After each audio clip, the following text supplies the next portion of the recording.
4 എഞ്ചിനിൽ നിന്നും അഗ്നിപർവ്വത ചാരം മൂടി. മരണമുഖത്തു നിന്നും 263 പേരെ ജീവിതത്തിലേക്ക് മടക്കിക്കൊണ്ടുവന്ന ക്യാപ്റ്റൻ എറിക് മൂഡി.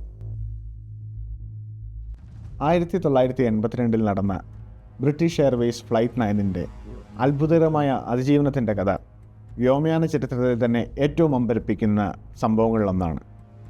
പറക്കലിനിടെ 4 എഞ്ചിനുകളും പ്രവർത്തനരഹിതമായെങ്കിലും പൈലറ്റുമാരുടെ അസാമാന്യ ധൈര്യത്താൽ ആർക്കും ഒരു പോറൽ പോലും ഏൽക്കാതെ സുരക്ഷിതമായി ജക്കാർത്തയിൽ പറന്നിറക്കാൻ അവർക്ക് സാധിച്ചു.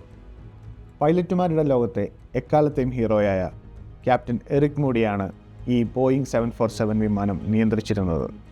1982 ജൂൺ മാസം 24-ാം തീയതി രാത്രി 37,000 അടി ഉയരത്തിൽ ഇന്ത്യൻ മഹാസമുദ്രത്തിനു മുകളിലൂടെ 263 യാത്രക്കാരുമായി പറക്കുകയായിരുന്നു വിമാനം.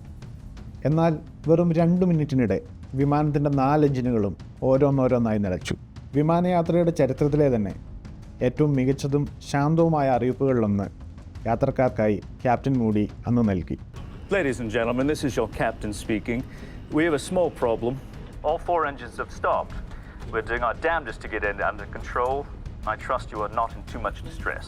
വിമാനത്തിൻ്റെ 4 എഞ്ചിനുകളും നിലച്ചുപോയിരിക്കുകയാണ്. അത് ശരിയാക്കാൻ ഞങ്ങൾ പരമാവധി ശ്രമിക്കുന്നുമുണ്ട് എന്നതായിരുന്നു ആ സന്ദേശം. എഞ്ചിനുകൾ നിലച്ചതോടെ വിമാനം ജാവയിലെ പർവ്വതനിരകളിലേക്ക് താഴുവാൻ തുടങ്ങി. 12,000 അടിയിലെത്തുന്നതിന് മുമ്പ് എഞ്ചിനുകൾ പ്രവർത്തിച്ചു തുടങ്ങിയില്ലെങ്കിൽ വിമാനം കടലിൽ വീഴുമെന്ന് ഉറപ്പായ സാഹചര്യത്തിൽ 13,500 അടിയിൽ വെച്ച് 4ാമത്തെ എഞ്ചിൻ പ്രവർത്തിച്ചു തുടങ്ങുന്നു. വൈകാതെ മറ്റെഞ്ചിനുകളെല്ലാം പ്രവർത്തിച്ചുവെങ്കിലും കാര്യമായ കേടുപാടുകൾ ഇവയ്ക്കെല്ലാം ഇതിനോടകം സംഭവിച്ചിരുന്നു. മൗണ്ട് ഗലുൻഗുങ് അഗ്നിപർവ്വത സ്ഫോടനത്തിൻ്റെ ചാരമായിരുന്നു എഞ്ചിനുകൾ തകരാറിലാകാൻ കാരണമായത്. അഗ്നിപർവ്വത സ്ഫോടനത്തെ തുടർന്നുണ്ടായ ചാരം കാരണം പൈലറ്റുമാർക്ക് വിൻഷീൽഡിലൂടെ പുറത്തേക്കുള്ള കാഴ്ച അദൃശ്യമായിരുന്നു.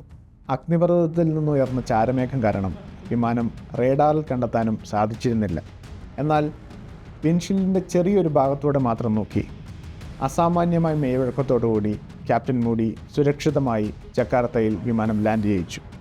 യാത്രാ വിമാനങ്ങൾ പറക്കുന്നത്ര ഉയരത്തിലേക്ക് അഗ്നിപർവ്വത സ്ഫോടനത്തെ തുടർന്നുണ്ടാകുന്ന പുകയും ചാരവും എത്തുന്ന ആദ്യത്തെ സംഭവമായിരുന്നു ഇത്.